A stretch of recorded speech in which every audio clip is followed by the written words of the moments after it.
오늘 있다가 내일 아궁이에 던져지는 들풀도 하나님이 이렇게 입히시거든. 하물며 너희일까 보냐 믿음이 작은 자들아. 그러므로 염려하여 이르기를 무엇을 먹을까 무엇을 마실까 무엇을 입을까 하지 말라. 이는 다 이방인들이 구하는 것이라. 너희 하늘아버지께서 이 모든 것이 너희에게 있어야 할 줄을 아시느니라. 그런즉 너희는 먼저 그의 나라와 그의 의를 구하라. 그리하면 이 모든 것을 너희에게 더하시리라. 그러므로 내일 일을 위하여 염려하지 말라. 내일 일은 내일이 염려할 것이요 한날의 괴로움은 그날로 족하니라. 아멘. 아멘. 추수감사절이라는 것은 성경에 보면 신명기서 16장을 여러분 잠깐 보실까요? 거기에 13절부터 17절 사이에 초막절에 대해서 나와 있습니다. 신명기서 16장 13절로 17절에 초막절에 대한 말씀이 나와 있습니다. 그 초막절이 바로 우리가 지키는 추수감사절이에요. 초막절, 또 다른 말로 말하면 장막절, 수장절 그래요.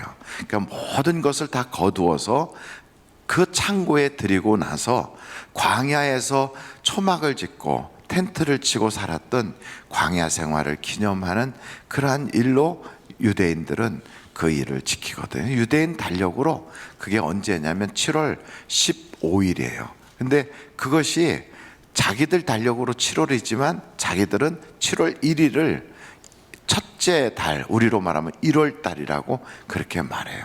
그러니까 계산이 복잡해요. 우리로 따지면 그게 언제쯤 되냐면 9월에서 10월 사이쯤 돼요. 그러니까 우리 추석하고 날짜가 비슷한 때입니다. 근데 이 사람들이 그 추수감사절, 바로 초막절을 지키는 데는 크게 두 가지의 뜻이 있어요. 첫째는 하나님이 주신 거에 대한 감사의 뜻이 있어요. 그리고 또 한 가지는 주실 은혜에 대한 감사가 있어요. 주실 은혜라는 것은 금년까지 여기까지 하나님이 도와주신 거에 대한 감사가 있고요. 하나는 이제부터 주실 것을 미리 감사하는 거예요. 그러니까 이것이 바로 추수감사절의 의미예요. 그 마지막 세 번째는 그 주신 은혜를 다른 사람들과 함께 기뻐하는 것. 특히나 생활이 어렵거나 우리 주변에 그렇게 기뻐할 일이 없는 분들을 초청해서 같이 그들에게 기쁨을 나눌 수 있도록 배려하는 것이 추수감사절의 그런 의미가 되고 있습니다. 그래서 우리 교회에서는 이제 다음 주쯤에는 김장도 하고 또 장로님들이 이렇게 모아서 드리는 이제 쌀도 준비하고, 오늘은 또 교회 김백호 장로님 가정에서 다 이게 또 국밥도 준비를 해서 성도님들을 다 대접하는데, 어찌됐든 여러분 이렇게 서로 마음을 나누는 축하의 자리가 바로 추수감사절의 의미가 됩니다. 그래서 오늘 본문 말씀 마태복음의 말씀을 가지고 오늘 우리가 6장 30절로 34절의 말씀으로 은혜를 받으려고 합니다. 들풀도 먹이시는 하나님이라는 말씀이에요. 근데 마태복음은 5장서부터 7장까지, 마태복음 5장부터 7장까지를 팔복복음, 산상복음, 산상수훈, 또 예수님이 선포한 마그나칼타, 뭐 이런 여러 가지 말씀으로 우리에게 전해지고 있어요. 팔복이라고 하는 것은 마태복음 5장을 보시면 3절서부터 거기에 10절까지 8가지 복이 쭉 등장을 해요. 한번 여러분 거기에 팔복을 한번 보실까요? 8가지 복이 등장하는데, 마태복음 5장 3절에 심령이 가난한 자는 뭐가 있다고요? 복이 있다. 4절 애통하는 자는 뭐가 있다? 복이 있다. 5절 온유한 자는 뭐가 있다? 복이 있다. 어떻게 따라오고 계십니까? 그 다음에 6절 의에 줄이고 목마른 자는, 예, 그렇게 하면 같이 좀 해주시면 좋을 것 같아요. 긍휼히 여기는 자는, 마음이 청결한 자는, 화평케 하는 자는, 의를 위하여 박해를 받는 자는, 그래서 8가지 복에 대해서 쭉 설명하고 있어요. 근데 이런 이야기를 하게 되면 무슨 생각이 드냐면, 팔자 좋은 사람들끼리 앉아가지고 그냥 저런 소리 하는 거야. 당장 애하고 가족 먹일 수 있는 입장이 안 되는 사람의 입장에서 보면 다 이거는 뭐 이게 지금 돈이 되는 것도 아니고, 이게 무슨 애들 신발 사줄 수 있는 것도 아니고, 이게 엿바꿔 먹을 수도 없고, 이거 뭐에 필요하나 이게. 그래서 거기에 보면 가난한 자 복이 있는데 천국 저희 것이고, 애통하는 자는 위로받고, 온유한 자는 땅을 받고, 목마른 자는 배부르고, 긍휼히 여길 자는 긍휼히 여김 받고, 마음이 청결한 자는 하나님을 보고, 그리고 화평케 하는 자는 하나님의 아들이라 일컬음 받고, 의를 위하여 박해를 받는 자는 천국이 그들의 것이다. 이렇게 다 이렇게 아주 대단하게 선포는 하고 있지만, 막상 그게 내 사업에 도움이 되나, 그리고 내 일에 무슨 플러스가 되나, 이런 생각이 막상 든다고요. 여러분, 이거 딱 읽을 때, 야, 이거 진짜 나한테 복이구나, 이런 생각이 딱 드는 분은 그분은 앞으로 목회를 하셔도 괜찮을 거예요. 근데 이걸 딱 읽을 때, 아유, 팔자 좋은 사람들이 하는 소리구나, 이렇게 느껴진다면, 그럼 여러분들은 정상적인 거예요. 이걸 딱 읽을 때 그런 느낌을 딱 받게 되거든요. 야, 이거 정말 팔복이라는데 내게 해당된 복은 별로 없네, 이런 생각이 들거든요. 근데 이 5장부터 7장까지가 전체 성경의 핵심이라고 할 수 있는 내용인데, 이걸 통하여 우리의 운명과 인생이 확 바뀔 수 있다는 거, 이게 숨은 그림을 찾기하고 똑같대요. 여기 이제 그렇게 5장을 딱 보시면 팔복이 등장하고요. 그 다음부터 예수님께서 새롭게 선포하신 10가지 계명이 나와요. 근데 그 10가지 계명에 대해서는 별로 사람들이 이야기를 하지 않아요. 그래서 5장부터 7장까지 어떤 계명들이 나오냐면, 첫째, 노하지 말라. 둘째, 맹세하지 마라. 셋째, 악한 자를 대적하지 마라. 너무 빨라요? 빠를 거 없어요. 그냥 성경에 있는 그대로 하는 거예요. 그리고 네 번째, 원수를 사랑해라. 다섯 번째, 좋은 일은 은밀하게 해라. 여섯 번째, 기도하라. 일곱 번째, 남에게 보이려고 하지 마라. 여덟 번째, 이 땅의 것으로 보물을 삼지 마라.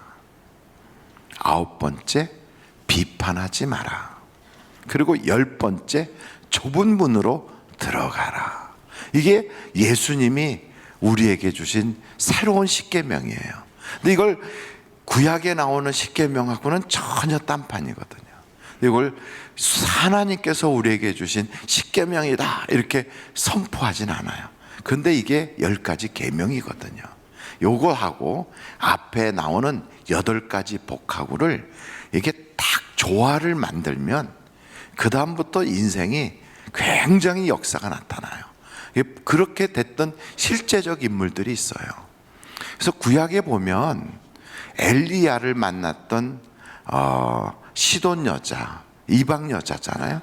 이 여자는 너무 가난해서 자기 아들하고 마지막 그 부침개 한번 부쳐 먹고 죽어야지 이렇게 생각하고, 그 밀가루 한 움큼 가지고 이제 한번 불을 이렇게 떼가지고 그거 가지고 이렇게 부쳐서 먹고 죽자, 이런 생각을 가지고 있는 절박한 상태예요. 이 사람에게 실제적으로 도움이 되려면 뭐가 필요할까요? 돈이 필요해요. 이 사람에게 이 가정을 실제적으로 도움이 되려면, 이 여자는 과부거든요. 돈 많은 그런 남자, 호렙이 딱 필요해요. 그런데 우리 하나님은 그렇게 방법을 사용하지 않아요. 도리어 이렇게 가난한 가정에 짐덩어리 같은 아무것도 없는, 한 번도 본 적 없는 피난민 같은, 왕에게 쫓겨서 도망다니는 엘리야를 보내요. 그리고 도리어 가서 도와줘야 될 가정에 도움을 주기는커녕 얻어먹으래요. 이게 말이 안 되는 이야기잖아요. 그러니까 이거를 그 엘리야라고 하는 그분이 딱 왔을 때 이 여자는 정말 처음 보는 사람이고 친척도 아니에요. 근데 와가지고 물 달래요. 굉장히 가물었는데 그것도 주는 것도 쉽지 않아요. 그 가물었는데 물 달라고 하는 건 굉장히 어려운데 그걸 갖다 줘요. 그러면서 이왕 올 때에 내가 배고프니까 떡을 하나 붙여가지고 가져오래요. 야, 뻔뻔하지 않습니까? 처음 보는 사람이 빵 가져와라, 물 가져와라 시키고 있어요. 우리나라 같으면 후라이팬으로 한 대 맞아야 되겠지. 근데 이걸 딱 할 때 이 여자의 마음에 얼마나 그게 부담이 되겠어요. 그런데 이 여자의 마음속에 어떤 생각이 들었냐면 그 남자를 긍휼히 여기게 되는 거예요. 그래서 여기 팔복에 보면 긍휼히 여기는 자는 거기에 복이 있나니 그랬거든요. 긍휼히 여기는 마음이 딱 생겼어요. 근데 이거를 긍휼히 여기는 마음이 생겼다고 그게 행동으로 금방 가는 건 아닌데 이 여자는 하기 힘든 행동을 해요. 자기하고 아들하고 먹고 죽으려고 하는 그 절박한 그것을 그 사람에게 줘요. 이것은 좁은 문으로 들어가는 거거든요. 그러니까 이 성경에 보니까 앞에 8가지 그 복하고 뒤에 10가지 계명을 이렇게 딱 이어서 그래서 공식을 만들어내면 그러면 이 가정에 사람이 할 수 없는 기적이 나타나요. 그 다음에 돈을 가져온 남자가 아니에요. 이 남자는 자기 집에 올 때 밀가루 한 푸대 들고 메고 온 남자가 아니에요. 그런데 마음속에 있는 긍휼한 마음과 행동하기 쉽지 않은 좁은 문으로 들어가는 그 일을 딱 한 거예요. 이 두 가지가 조화를 딱 이룰 때 어떤 역사가 일어나냐면 첫째, 만남의 복을 하나님이 주세요. 누구를 만나게 되냐면 하나님을 만나는 거예요. 두 번째는 이 일을 통하여 이 가정에 하나님의 기적이 일어나죠. 그러면서 나중에 아이가 아파서 회개할 기회를 만들어요. 회개해야 영혼이 구원받거든요. 그래서 영혼이 구원받을 수 있는 그러한 기회가 와요. 거기서 끝이 아니라 죽은 아들이 다시 살아나서 기도의 응답을 경험하게 되고 하나님이 살아계심을 체험하게 돼요. 그래서 이 시작이 어디서부터 시작되냐면 이렇게 계명과 복을, 팔복을 딱 조합을 시켰더니 만남이라고 하는 놀라운 기적이 일어나고 거기에 따른 회개의 역사가 일어나고 하나님이 보여주시는 기적을 경험해요. 그것이 어디에 나오느냐면 이게 열왕기상 17장에 나와요. 그래서 이 예수님이 하셨던 마태복음 5장부터 7장까지의 말씀을 성경에 어디다 갖다 조합을 맞춰도 이게 착착 맞아가요. 여러분, 사울이라고 하는 사람은 다윗을 죽이려고 쫓아다니거든요. 그럼 다윗이 사울은 왼수예요. 그런데 성경을 이렇게 보니까 다윗이 사울을 죽일 기회가 있었어요, 없었어요? 있었어요. 근데 여기에 보니까 이렇게 말하거든요. 화평케 하는 자는 복 있나니 하나님의 아들이라 일컬음 받으리라. 근데 이렇게 화평케 한다는 거, 다윗에게 원수를 죽일 수 있는 기회에 죽이지 않고 화평케 한다는 거, 이게 쉬운 게 아니거든요. 그래서 그 원수의 집안이 망해가지고 힘들어질 때도 그 사람들이 자꾸 어려움을 당하는 걸 보고 다윗이요 눈물을 흘리면서 도리어 그것에 대해서 안타까워해요.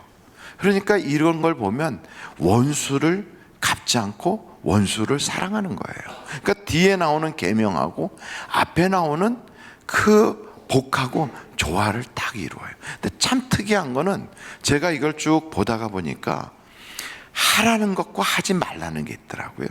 그래서 하라는 건 4개예요. 하지 말라는 건 6가지더라고요. 근데 하지 말라는 것과 복을 조화를 시키면 겨우 살아요. 죽을 자리에서. 그게 누구냐? 그게 바로 롯이에요. 롯. 롯은 소돔성에 살고 있는데 그 소돔성에 살고 있는 롯이 정말로 긍휼한 마음을 가지고 그 동네 와서 노숙하게 생긴 그 사람을 도와요. 근데 그 천사인 줄 모르고 도왔거든요. 긍휼의 마음이 있었어요. 근데 그 하지 말라고 하는 원수를 대적하지 마라. 자기에게 와서 막 그 악하게 하는 사람들을 대적하지 마라. 그래가지고 도리어 딸을 주려고까지 할 정도로 그런 마음을 가졌거든요. 그러니까 하지 말라는 것과 하나님이 주시는 복을 딱 조화를 시켰더니 그날 밤에 망할 자리에서 건짐을 받아요. 그러니까 이게 성경을 쭉 보다 보니까 이게요, 시돈 여자의 사르밧 가정에서만 일어난 게 아니고 수넴 여자 혹은 뭐 사도 바울, 다윗, 뭐 모든 사람들의 있었던 일들이 이 조화에 딱 맞더라고요. 그래서 제가 다시 한번 말씀을 드리는데, 한번 여러분들이요 집에다가 8가지 복을 쭉 적어보세요. 그리고 한쪽에는 10가지 새로운 계명을 쭉 적어요. 그리고 하지 마라 하는 것은 6가지인데 마라 끝에 빨간 줄을 쪽쪽 그세요. 그리고 하라는 거는 동그라미를 해놓으세요. 여기에 복과 하라는 것을 빨리 조화를 시키면 이상하게 역사가 나타나는 거예요. 별로 아멘을 안 하시는데, 안 믿어진다는 건 실제로 해보면 나타나니까. 그래서 성경에 보니까 온유한 자는 복이 있다 그래요. 온유한 자가 기도하라 하니까 기도해 보세요. 그러면 여기에 무슨 복이 있느냐? 땅을 기업으로 받는 복이 생긴다는 거예요. 그러니까 온유한 자인데 기도하라는 그 계명을 딱 지키면 하나님이 땅을 주신다는 거예요. 야, 이게 진짜냐? 그래서 제가 오늘 통장도 만들고요, 추수감사절에 여러분한테 뻥 같은 소리를 하고 있어요. 근데 해보시라는 거예요. 이 가정에 애 데리고 살 수가 없어서 죽으려고 했던 여자의 집안에 기적이 일어난 거거든. 그래서 어떻게 해요? 8가지 복은 다 아시잖아요. 거기에 마태복음 5장 3절서부터 10절에 8가지 복이 쭉 나와요. 그 복을 행하면 요렇게 주겠다는 게 그 옆에 약속이 쭉 나와 있어요. 그러면서 그 다음에 마태복음 5장에 21절서부터 계속해서 7장 마지막 절까지 10가지의 계명이 나와요. 근데 그 10가지 계명을 다시 말씀드리는데, 노하지 마라, 맹세하지 마라, 악한 자를 대적하지 마라. 지금 3가지 하지 마라고 돼 있어요. 그 다음에 하라는 게 3개가 쭉 등장해요. 원수를 사랑해라, 좋은 일을 은밀하게 하라. 그러니까 구제라든지 뭐 이런 거, 금식이라든지 이런 거는 은밀하게 하라는 거예요. 그 다음에 기도하라. 어떻게 기도해야 되는지는 여기 성경에 설명이 아주 구체적으로 나와 있어요. 너희는 기도를 이렇게 하라 하고 아예 설명이 나와 있어요. 그래갖고 마태복음 6장 5절서부터 보면 기도는 이렇게 하면 된다 하고 15절 사이에 나와 있고요. 그리고 7장에도 7절서부터 12절까지 이렇게 기도하라, 그대로 기도하는 거예요. 그러면서 내 생각대로 내가 하던 대로 하는 게 아니라 말씀대로 해보는 거예요. 근데 여러분, 우리는 우리의 습관을 쉽게 고치지 못해요. 내 하던 대로 하거든. 근데 그렇게 하지 말고요, 요 말씀을 딱 읽고 아, 기도는 이렇게 해야 되겠구나. 그럼 그게 기도의 원리가 쭉 있어요. 그걸 쫙 적어놓고 그대로 해보는 거예요.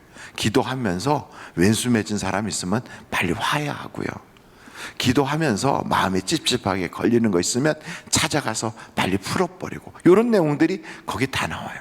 그리고 내가 받고 싶은 거 있으면 먼저 주래요. 그러면서 기도하라는 거예요. 그러니까 기도를 그냥 우리는 막 부르짖고 외치고 막 뜨겁게 부르짖고 막 목이 터져라고 하고 주여 주여 그랬거든요. 그러면서 기도응답이 없다고 자꾸 그랬는데, 보니까 성경에 기도하는 방법이 우리하고 좀 달라요. 그러니까 구체적으로 보시라고요. 그러면서 7번째는 보이려고 하지 말아요. 자꾸 사람에게 보이려고 하는 그런 경향이 우리에게 있거든요. 그러면 별로 없다는 거예요. 그리고 이 땅에 썩을 것으로 보물을 삼지 말아요. 그럼 뭐가 나빠진다? 눈이 나빠진대요. 그래서 복을 담을 수 있는 그 기회를 놓쳐요. 복이 지금 오는데 그걸 탁 내게 주신 그 기회로 담아야 되는데 이게 복인지를 모르니까 흘려보내는 거예요. 왜요? 세상 것을 보물로 삼으면 진짜 복을 볼 수 있는 눈이 열리질 않아서 그래서 그걸 놓치는 거예요. 그리고 9번째, 비판하지 말아요. 그리고 10번째, 또 하라는 게 하나 나오죠. 좁은 문으로 들어가라 그래요. 좁은 문은 남들이 쉽게 결정할 수 없는 거, 그 길을 가면 별로 내게 도움이 안 되는 것 같은 바로 그런 일들, 요런 거거든요. 그래서 그걸 한다는 것은 사람이 머리가 완전 빈 사람이나 미친 사람 아니면 안 하는 일을, 요걸 하는 거예요. 근데 요렇게 하라는 거와 복을 조화시키면 대복이 나와요. 근데 하지 말라는 것과 복을 조화시키면 조금 받아요. 그러니까 이거를 우리가 쫙 보면서 와, 이게 이런 공식이 있었네. 제가요, 전공이 수학이거든요. 성경을 읽다가도 이게요, 수 쪽으로 나오는 게 엄청 많고 조합이 있고요, 공식이 있더라고요. 복을 받는 사람들은 같은 예수를 믿으면서도 자기는 미처 몰랐는데 복 받는 조합을 만들어서 해가고 있더라고요. 그의 삶이 그 길을 걸어가고 있어요. 근데 그렇지 않은 사람은 믿기는 열심히 믿는다고 막 믿습니다를 그래요. 믿습니다. 그냥 믿습니다도 아니고 막 믿습니다 그러는데 이상하게 쌓이지 않는 쪽으로 자꾸 가요. 그래서 같은 예수를 믿고 같은 교회를 출석하면서도 참 쉽지 않다, 이런 마음을 갖는 거죠. 그래서 여러분, 이 팔복을 잘 조화시킬 수 있기를 간절히 바랍니다. 마지막으로 이 말씀을 쭉 우리에게 보여주면서 마태복음 6장, 오늘 이 말씀에 이렇게 말씀하고 있어요. 30절부터 한번 보실까요? 오늘 있다가 내일 아궁이에 던져지는 들풀도 하나님이 이렇게 입히시거든 하물며 너희일까 보냐. 믿음이 적은 자들아, 작은 자들아. 그러므로 염려에 이르기를 무엇을 먹을까, 무엇을 마실까, 무엇을 입을까 하지 마라. 이는 다 이방인들이 구하는 것이라. 너희 하늘 아버지께서 이 모든 것이 너희에 있어야 할 줄을 아시느니라. 우리 주님은요, 우리가 뭐가 필요한지를 다 아세요. 그래서 믿으라는 거예요. 두려워하거나 염려하지 말래요. 그냥 믿으래요. 봐라, 공중 나는 새도 먹이잖냐. 들에 핀 그런 풀들조차도 그거 다 내가 키우지 않냐. 근데 우리는 막 걱정, 염려를 해요. 걱정하고 가도 일주일 가고요, 걱정 하나도 안 하고 그냥 가도 일주일을 가요. 근데 걱정하고 일주일을 가고 나면 그게 자꾸 쌓이면 나중에 그게 병이 돼요. 그리고 걱정한 것이 내게 그냥 와요, 걱정거리로. 근데 걱정하지 않고 하나님을 믿고 가면 믿음이 우리 속에 있는 잔병들을 다 없애요. 그러고 결국 지나고 나면 하나님이 믿은 대로 되게 해주세요. 그래서 우리의 삶에 자꾸 내 생각, 나의 경험이 나를 지배하게 하면 우리는 염려를 벗을 수가 없어요. 환경이 나를 지배하거든. 당장 돈이 없는데, 당장 내 앞에 지금 어려운 일이 생겼는데, 당장 꼴 보기 싫은 사람이 있는데, 당장 일을 해나가야 되는데 이게 지금 내 힘 가지고 힘든데, 환경이 지금 나를 꽉 옥죄는데 어떻게 내가 거기서 믿어지냐고요. 거기서 어떻게 뭐 팔자 좋은 소리 하고 있냐고요. 뭐 들불이 어떻고 날아가는 새가 어떻고, 그건 팔자 좋은 소리라고 여겨진다고요. 그런데 그때 나를 하나님이 다스려 주시면 내가 믿어져요. 그래서 여기 뭐라고 그러냐면, 그런즉 너희는 먼저 그의 나라와 의를 구하래요. 하나님이 나를 다스려 줘야 믿어지거든요. 근데 믿어지면 믿음대로 되는 거예요. 그래서 여러분, 안 믿어지십니까? 그럼 하나님 나를 다스려 주세요. 하나님 내 집안을 다스려 주세요. 내가 도저히 환경에 그냥 억압이 돼가지고, 그리고 내 눈에 보이는 것이 나를 지금 막 휘감아갖고 내가 흔들려서 안 믿어지는 것뿐 아니라 걱정, 염려가 떠나질 않습니다. 죽을 지경입니다. 하나님, 내가 경험하고 내가 지금까지 살아온 방식으로는 못 이기겠어요. 성령님이 나를 확 지배를 해주셔서 환경을 넘어볼 수 있는, 이 모든 걸 다스리는 하나님을 바라볼 수 있는 그 눈이 열려지게 해주세요. 이게 중요해요. 도단성에 있었던 그 엘리사에게 게하시가 섬기고 있었거든요. 아침에 나가서 보니까 도단이라고 하는 그 마을 성은 조그만 성인데 그 성을 밖에서 아람이라고 하는 원수 나라 군인들이 완전 포위를 한 거예요. 이건 뭐 벗어날 길이 없는 거예요. 꼼짝 못하게 죽게 생겼어요. 아이고 큰일 났네. 여러분, 그 환경이 되면 목사도 아이고 다리가 풀릴 거예요. 그런 어려움이 딱 오면 세상에 그 어떤 사람도 거기에는요 뭐 자신감이 있다, 믿어진다 이런 게 없었죠. 그런 상태인데 엘리사가 뭐라고 그러냐면 우리와 함께하는 자가 저들보다 크다. 그러면서 하나님 이 아이의 눈을 열어주세요. 그러니까 게하시의 눈이 탁 열리는 순간 보니까 불병거가 그 아람 군대의 뒤를 쫙 감싸고 있는 게 보이는 거거든요. 우리가 만약 세상을 살아가는데 환경이 나를 옥죄고 돈이 없는 게 힘들고 그리고 지금 하는 내 처지가 너무 어려워서 그냥 건드리면 터지게 생겼어. 막 이런 상태에서 도저히 헤쳐나갈 길이 없을 때 하나님이 내 눈을 탁 열어주셔서 이 상태에서 그 다음에 주실 은혜를 미리 보게 해주신다면 이건 별것도 아니라고요. 여러분 막 땀을 쥐고 막 이렇게 바라보는 한일전 축구 경기도 다 이긴 경기인 걸 다 알고 녹화 방송을 보면 별로 긴장 안 돼요.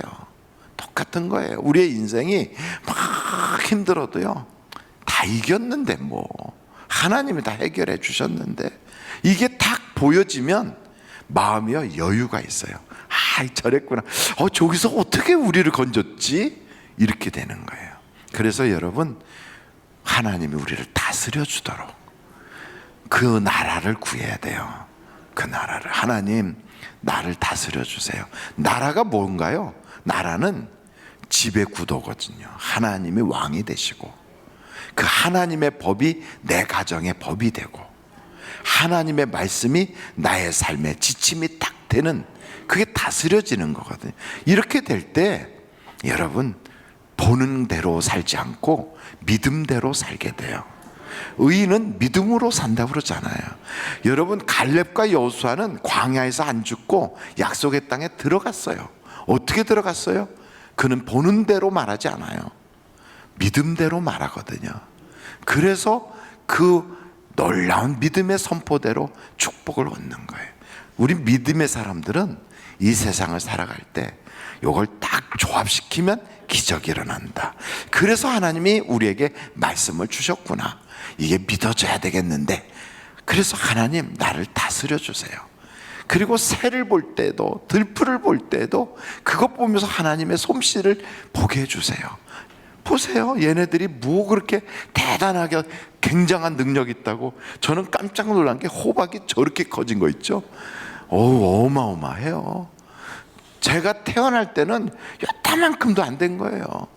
제가 처음에 태어날 때 아마 그게 저기 조그만 그 날아가는 일본의 다리에 붙어가지고 그래갖고 암 수술에 딱 붙어가지고서 거기서부터 시방에 이렇게 퍼져나가더니 이게 점점 커져서 이제는 저렇게 많이 커졌어. 이렇게 커지는 거예요. 몇 배의 복을 받았을까요? 제가 눈에 보이지 않는 좁쌀보다 작은 게 저만큼 커진 거 보면 수천 배의 역사가 일어난 거예요. 그런데 기껏해야 뭐 30배, 60배, 100배를 가지고 부들부들 떱니까? 그러니까 여러분의 인생에 저런 걸 딱 보는 순간 믿음이 딱 생기잖아요. 아, 하나님은 얼마든지 하실 수 있다. 그래서 이 믿음을 가지고 여러분이 오늘도 승리를 딱 하시고 오늘도 주실 복을 기대하는 여러분이 되시기를 주님의 이름으로 축원합니다.